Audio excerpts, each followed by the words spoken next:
On the news tonight, Delta State PDP holds Congress, elects new state executive. Mpox vaccination set to commence in 5 states. Federal government moves to bridge metering gap, signs agreement with Chinese firms. Abroad, President Zelensky sacked commander of Ukraine's Air Force.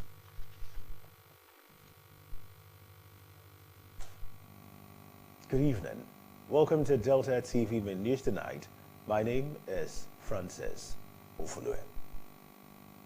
Delta State chapter of the People's Democratic Party, PDP, has held its Congress to elect state executive of the party. The Congress had in attendance Governor Sheriff Burawori, the State Deputy Governor Samando Yeme, former Governor of the state, Senator Ifeanyi Okowa, Senator Ned Nwoko, Speaker of the State House of Assembly, Honorable Emomotimi Guo, Deputy Speaker Honorable Arthur Akpowowo, Senator James Manager, and other leaders and members of the party. Ejimel Dweme reports. By delegates from the 25 local government areas of the state. At the Congress held at the Cenotaph, Asaba, Chief Solomon Areyinka was elected state chairman, Mr. Moses Idu as deputy chairman, while others were Engineer Daniel Osai, vice chairman, Delta North, Honorable Anthony Akpomememe, vice chairman, Delta Central, Chief Emmanuel Angbanduba, vice chairman, Delta South Senatorial District, Chief Isaac Itebu is secretary, Chief Chibuzo Owaje, state treasurer, Honorable Fidelis Ajogwe, financial secretary, Dr. Ebenezer Okorodudu, publicity secretary, Honorable Emmanuel Egbabo, organizing secretary, Barrister Hessington Okolo, state legal advisor, Chief Dora Sakpaide, state woman leader, Barrister Francis Okoli, state youth leader, and Pastor R.S. Akemetubo, state auditor. In a post-election speech, Chief Solomon Areyinka pledged to run an all-inclusive party where the interests of the people will be paramount. In an interview shortly after voting, Governor Oborewuri, Senator Okowa, Senator Ned Nwoko, Honorable Ndodi Elumelu, and others described the Congress as an indication that PDP is a united front and gave assurance that the party will emerge victorious at the state and national elections. You can see that we are united Delta States. That's why I see that there's no crisis. We're all the same page. Everything is going on well. So we thank God for the success that we have achieved. PDP is still very strong in Delta State. We are united, and you can see with what we are doing in terms of infrastructure, in terms of human capital development, and all the things we are doing. It's good for us to work together. There are no oppositions. PDP, Labour, SDP, we are all working together with the APC for Nigeria. PDP has chosen not to join issues with APC, but focus on, of course, defending the interests of the masses. And that is what we're doing. And the masses are aware, they know. Today, dollar is almost 1,600 and something, pounds 2,000 plus. It was not like this during PDP government. They charged the new executive to work as a team and build on the achievements of the outgone executive. Respondents called on those that defected to other parties to return as the umbrella was wide enough to accommodate all. My advice to all of those our brothers that maybe today's Congress may not go their own way should fall back to the party. If today is not your own, tomorrow certainly will be your own. But today what we are witnessing is a peaceful atmosphere where people who are committed and so passionate to build a strong party that will bring the state and the country together, where they have decided to assemble to elect new leaders. And I'm so happy with what they have been able to do here with the leader of the party here in the state, the governor, right of Sheriff Oborowori. They should come. The umbrella is big enough to cover everybody. Our is a government for everybody. The governor has always said it. That his government is inclusive. Let them come. You can see that it reached out to everybody. They should collapse all their structure and come and join PDP. Earlier, the outgone chairman of the party, Chief Kingsley Esiso thanked all members of the party for the support given to him and called on them to extend same to his successor, Chief Areyinka. Ejime Uduime reporting. The State Deputy Governor, Samondo Yeme, has hailed the peaceful People's Democratic Party State Congress, describing it as a testament to the party's unity. Yeme said this during an interview after casting his vote at the State PDP Congress, which held at the Cenotaph Asaba, the state capital. Pere Botu has details of the report.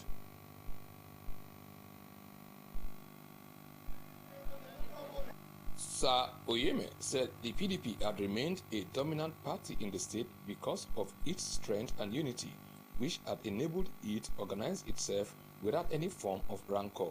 Day one is very peaceful and orderly. And as you can see, all the candidates are being voted for unopposed and en masse. There is no dissenting voice. So I'm very happy that the family keep getting stronger and stronger. The deputy governor added that the PDP had entrenched itself in the hearts of Deltans with its development efforts by different administrations, hence it had remained formidable in every part of the state. Sir Oyeme said the peaceful conduct of the State Congress had further demonstrated the unity of the party led by Governor Sheriff Oborowori, and advised the newly elected State PDP executive to further unite and strengthen the party and work with the party guidelines and constitution in running its affairs. They should improve on what they met on ground. They should unite us the more. They should bring those few of us that have left us, they should bring them back into the fold, because the umbrella is still large enough for everybody. Others who spoke included the chairman of Ndokwa West Local Government Council, Honorable Obi Nzete, and the special advisor to the governor on culture and tourism, Honorable Emmanuel Osazua, lauded Governor Sheriff Oborowori for the seamless conduct of the State PDP Congress and called on those who left the party to return, as the PDP umbrella was big enough to accommodate them. Well, my advice to them is to also play by the rules. We have our constitution, which is the binding principle of the party. They should obey it completely and also respect their leaders. So why we also respect their party supreme, we know. But also they must ensure that there's sanity in the system.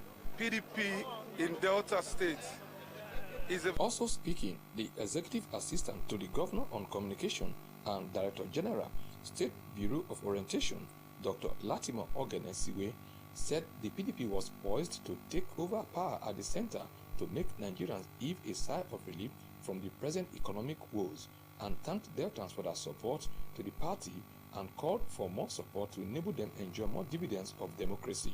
What you are seeing here today is an example of what will happen in the future, in the next general election.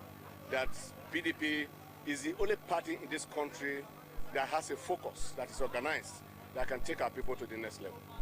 Also, in an interview, the newly elected State PDP youth leader, Barrister Francis Okoli, said the party would continue to ensure an all-inclusive administration to galvanize more people into the party, adding that youths were the pivot of the PDP.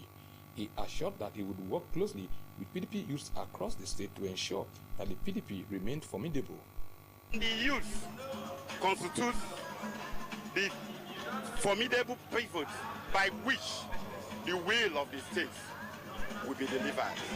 I can assure you that I have the implicit conviction that the newly elected state executives will not disappoint the government. The highlight of the event was the inauguration of the newly elected state PDP executive members drawn from different parts of the state. I am Pere Botu reporting. At the Ashaka Primary Healthcare Center, Ashaka, Ndokwa East Local Government Area, Henry Unogwa reports.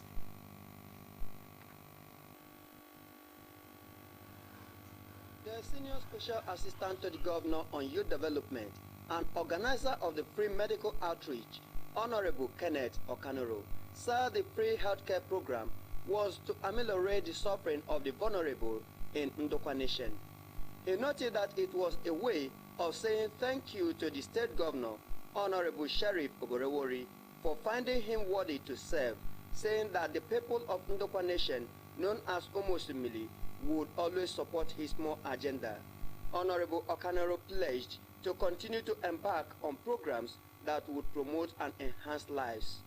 Today is a day that I've mapped out that we could be able to start our flag off from Ashaka, to be precise, down to the rest of the 10 wards that will be reaching out in Mongwa. It's a program that will be running for the next 20 days, that will be running for 3 weeks. We're making sure that our mothers, our brothers, our fathers, the vulnerable people who doesn't have most of all this access are able to get the medical attention. We're not just going to stop here by doing this. We'll still use this opportunity to reach out to schools, to reach out to teachers, to reach out to mothers who were able to give a little bit of kind of scholarship through the Kenneth Okanoro Foundation, where we have several persons who are in charge, several persons who have been the greater supporters to us, that are very, very hungry to give back to humanity.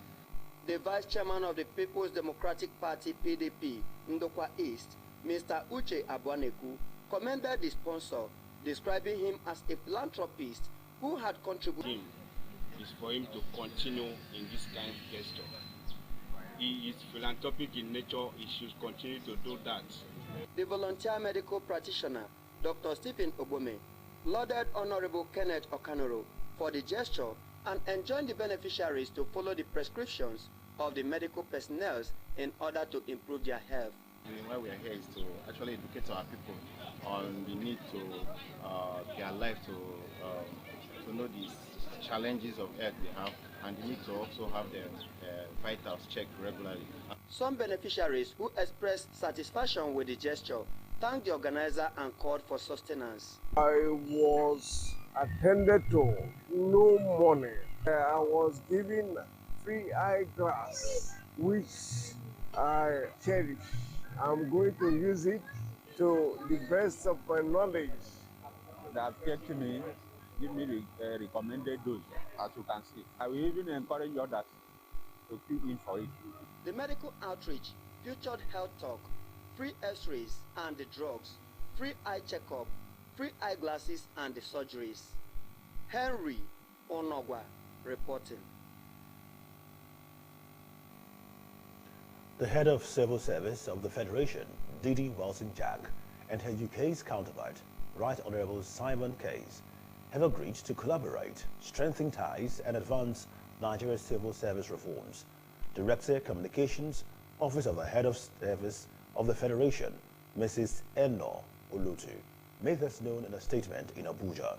According to her, the synergy was formed when Mrs. Welson-Jack met with the UK Cabinet Secretary and Head of the Civil Service, Right Honourable Case, in his Cabinet office in London. Mrs. Olutu said that key discussions of the meeting focused on capacity building, knowledge management, and enhancing Nigeria's Civil Service Week, drawing inspiration from the UK's annual Civil Service Live conference model. She stated that the meeting focused on sharing knowledge and best practices to support Nigeria's ongoing. Who announced this said the vaccine deployment will begin from October 3 to 6. Dr. Adileke added that the total population targeted in the 5 states is 4,750 persons who will receive 2 doses each, 28 days apart. He identified the target population as close contact of Mpox cases, health workers, and persons with low immune status. On the strategy to deploy, Dr. Adileke said 2 sites per state are to be identified for the vaccination. He said additional doses of the Mpox vaccine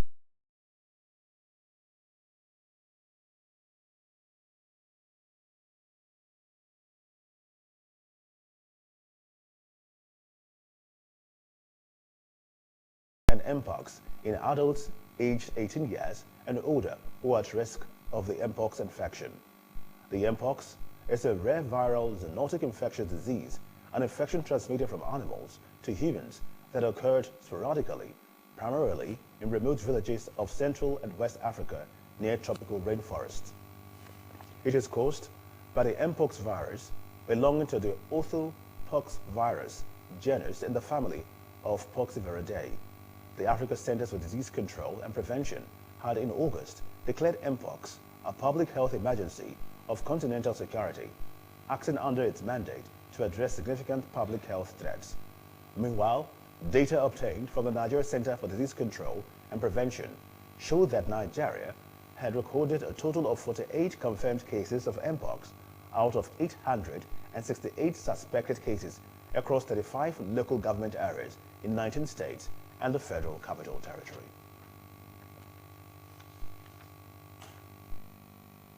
Nine persons have been arrested for engaging in open defecation in the Beja area of Lagos State.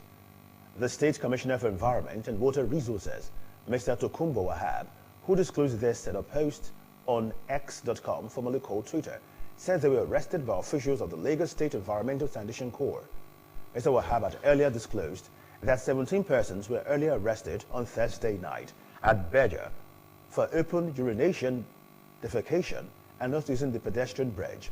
Reports say the state government's zero-tolerance stance on open defecation as part of its broader efforts to maintain a cleaner, healthier, and more sustainable environment for residents.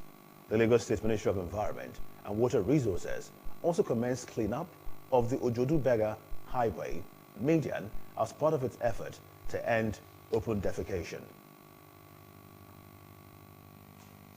The Lagos State Domestic and Sexual Violence Agency, DSVA, has said it's recorded 24,955 gender-based sexual violence in the state between 2019 till date.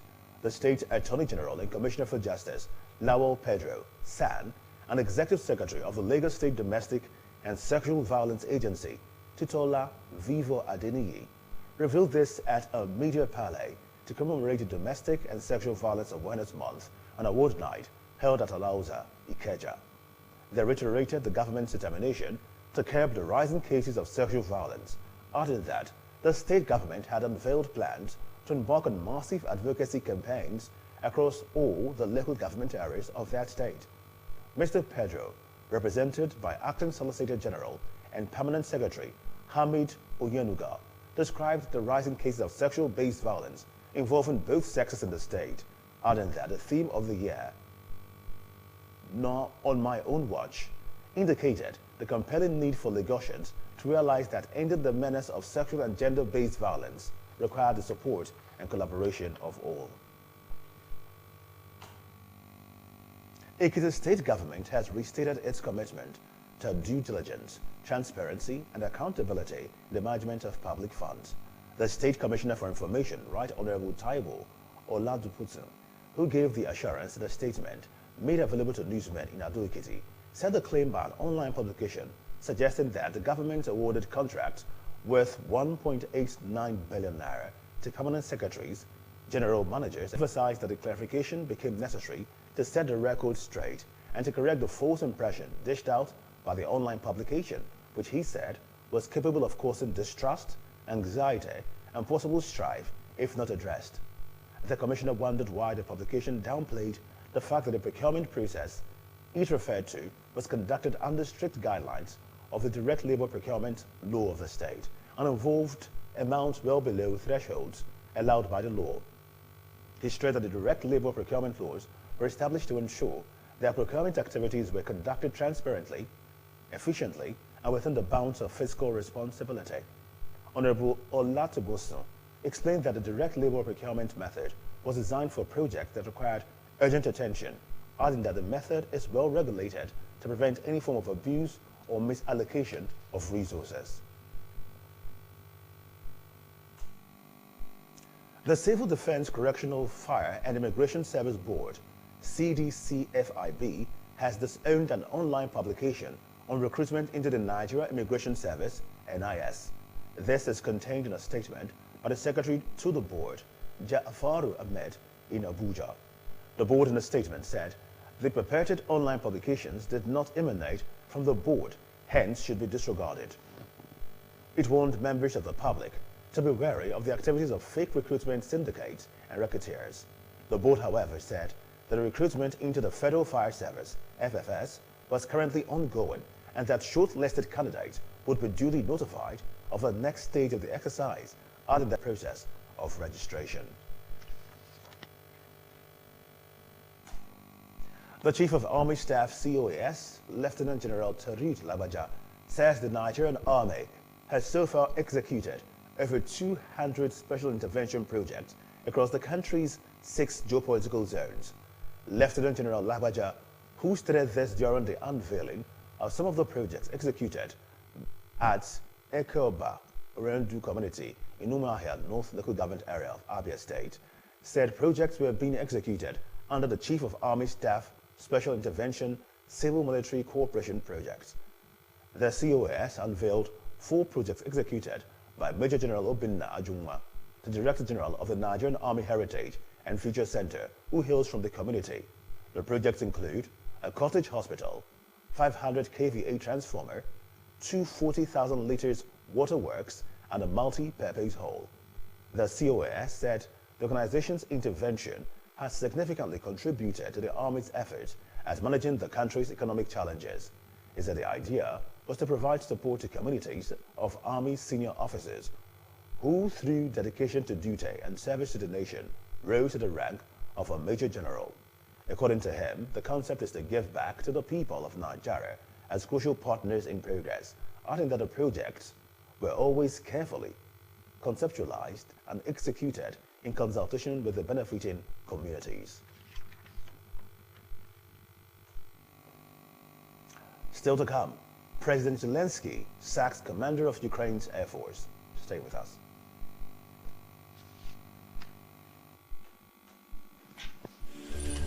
Ambition.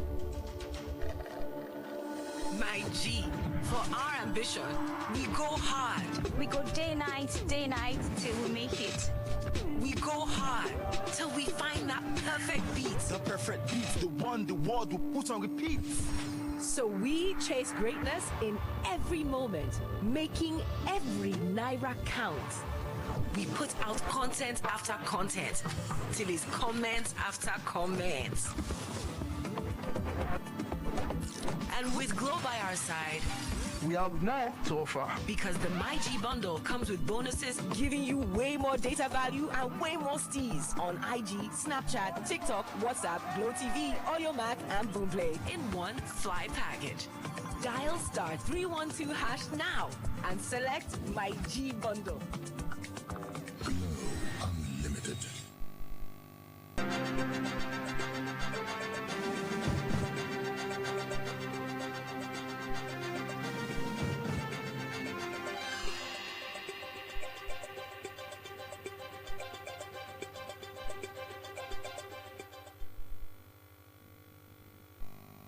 This is Delta TV Mid News at 8.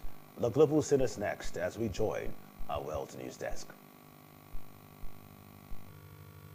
President Volodymyr Zelensky has sacked the commander of Ukraine's Air Force amid debates over the destruction of one of the country's valuable new F-16 fighter jets. Mr. Zelensky did not specify the reason for dismissing Lieutenant General Mykola Olushuk, but said he had a responsibility to take care of the Ukraine warriors. US-made F-16, one of several delivered earlier this month by Ukraine's Western allies, went down. Ukraine said the cause of the crash was not a direct result of an enemy strike, and Lieutenant General Oleshuk spread with some politicians over who was to blame for the loss. Russia launched a full-scale invasion of Ukraine in February 2022 and has seized a large part of territory in the east of the country. But Ukraine also launched a surprise incursion into Russia's western coast region early this month and says its troops have been advancing deeper into Russia. In response, Russia has intensified its attacks across Ukraine. Yesterday, a 14-year-old girl was killed after a Russian guided bomb hit a playground in northeastern Ukrainian city of Kharkiv, according to local officials. At least 6 other people were killed and 59 injured as a 12-story residential building was also hit in the city, which is also close to the Russian border. President Zelensky renewed his call for all Ukraine's international partners to allow it to hit targets inside Russia to prevent such attacks. to meet a deadline set by a Supreme Court judge to name a new legal representative in the country. Alexandre de Moraes ordered the immediate and complete suspension of the social media platform on Twitter, with the judge ordering the suspension of dozens of X accounts for allegedly spreading disinformation. Reacting to the decision, X owner Elon Musk said free speech is the bedrock of democracy, and an unelected pseudo judge in Brazil is destroying it for political purposes. A social media network is said to be used by at least tens of the nation's 200 million inhabitants. By this morning, some users had reported access to the platform was no longer possible. X closed its office in Brazil early this month, saying its representative had been threatened with arrest sealing law. Justice Moraes had ordered that X accounts accused of spreading disinformation. Many supporters of the former right-wing president Jair Bolsonaro must be blocked while they are under investigation. He said the company's legal representative will be held liable if any accounts be reactivated.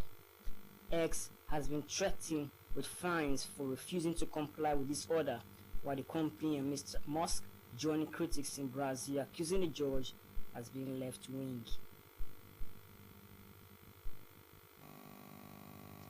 The federal government, through the Bureau of Public Enterprise (BPE), has agreed with 3 Chinese firms to deploy 1.43 million electricity meters across the country.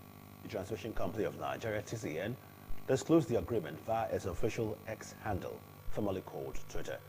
The TCN said that the signing ceremony was held at the BPE headquarters in Abuja, with TCN's chief executive, Sule Abdulaziz, who was represented by the executive director of transmission service provider, TSP, Ajiboye Oluwabenga, and others.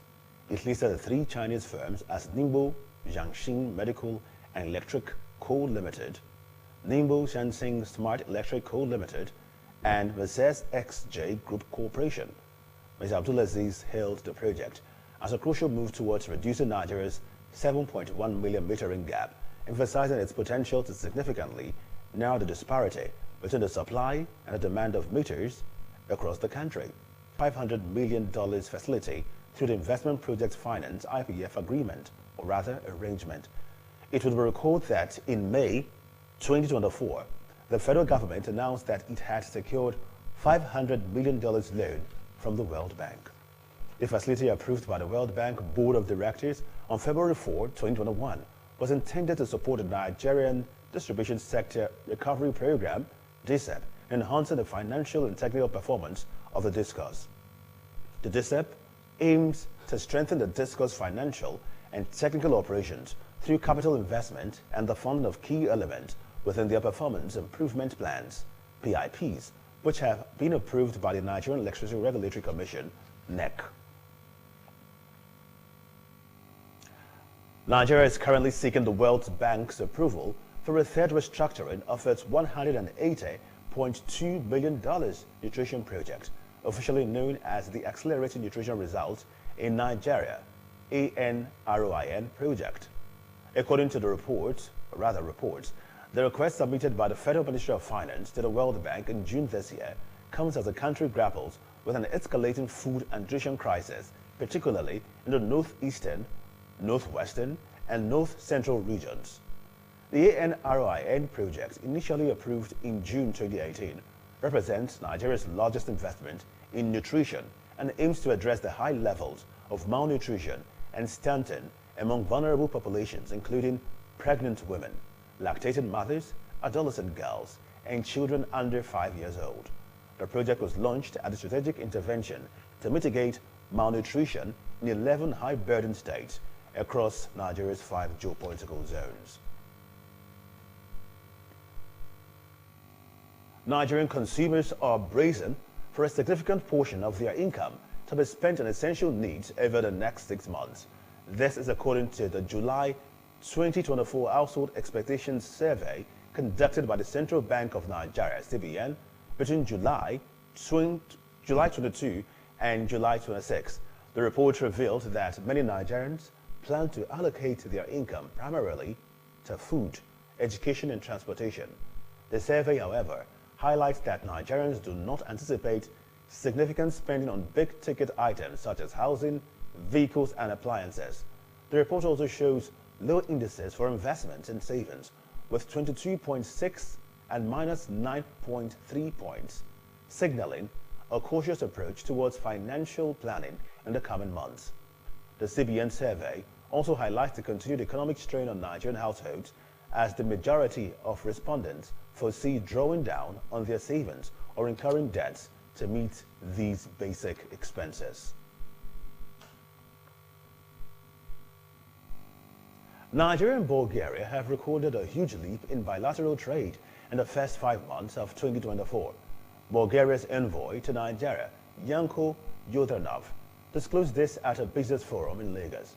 According to him, Bulgaria's exports to Bulgaria by 188% compared with the volume within the same period last year.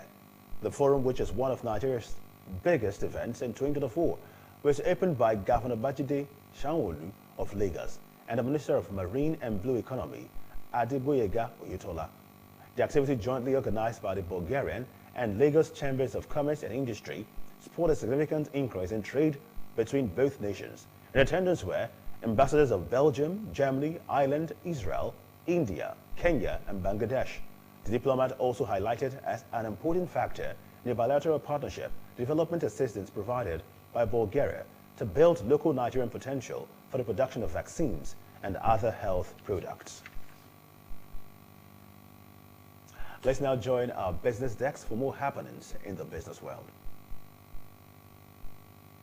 The Nigerian National Petroleum Company Limited has stated plans to engage reputable operations and maintenance companies for the Warri Refinery and Petrochemical Company and the Kaduna Refinery and Petrochemical Company. The NNPC, in a notice on its website, said this was to ensure reliability and sustainability to meet the nation's fuel supply and energy security obligations. In January, the NNPC sought private operators to run the Port Harcourt refinery, but it is yet to be known whether or not this has been concluded.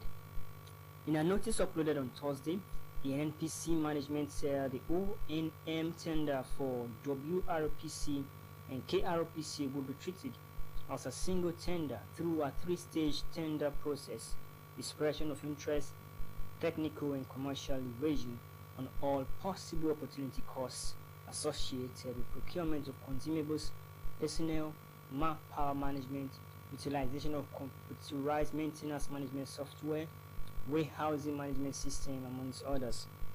Food Program and the Economic Community of West African States have provided multi-purpose cash and nutritious food worth $1 billion to cushion the effect of food crisis and malnutrition challenges in northwest Nigeria.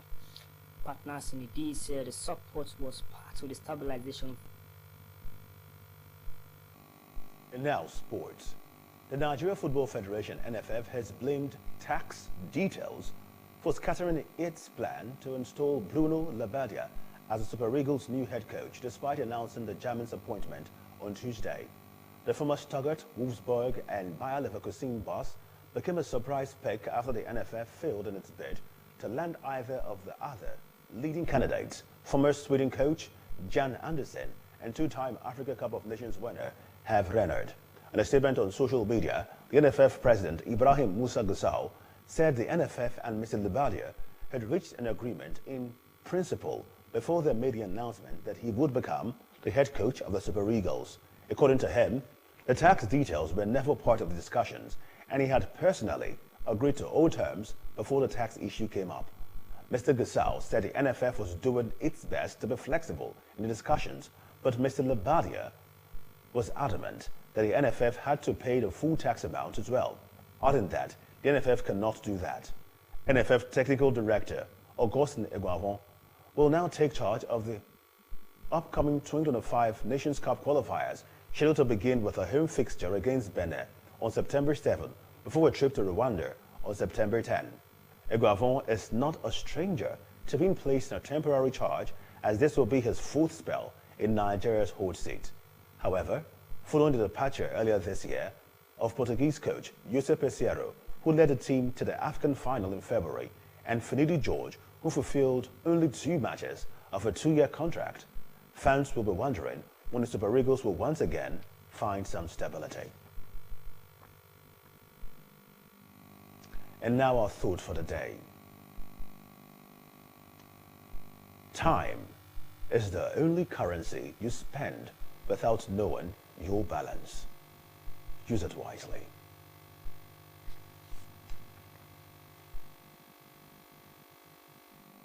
And on that wise note, we sum up our bulletin for the evening. But before we go, a quick look on our major stories.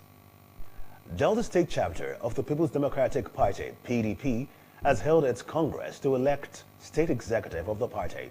The Congress had in attendance Governor Sheriff Oborewori, the State Deputy Governor Samando Yeme, former Governor of the state, Senator Ifeanyi Okowa, Senator Ned Nwoko, Speaker of the State House of Assembly, Honorable Emotimi Guo, Deputy Speaker, Honorable Arthur Akpowo, Senator James Manager, and other leaders and members of the party. The National Primary Healthcare Development Agency has announced October 8 as a tentative date to commence vaccination for Mpox. The head of Public Relations Unit at the agency, Dr. Remy Adilike, who announced this, said the vaccine deployment will begin from October 3 to 6. The federal government deployed 1.43 million electricity meters across the country. The Transmission Company of Nigeria, TCN, disclosed the arrangement via its official X handle. And from the foreign scene, we reported that President Volodymyr Zelensky valuable new F-16 fighter jets. And that's the news.